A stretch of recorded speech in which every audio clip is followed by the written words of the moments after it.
नमस्कार मित्रांनो, मी घेऊन आले आज तुमच्यासाठी महाराष्ट्राची शान झणझणीत मिसळ पाव.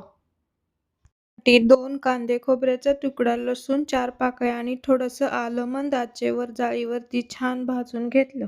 सर्व छान भाजल्यानंतर थोडीशी कोथिंबीर घालून मिक्सरमधून बारीक त्यामध्ये थोडंसं टोमॅटो पण घालायचं आहे. आता कढईवर गॅस ठेवून त्यामध्ये 2 चमचे तेल टाकून मिश्रण त्यामध्ये टाकले व मसाले मोड आलेली मटकी टाकून उकळी काढून घेतली.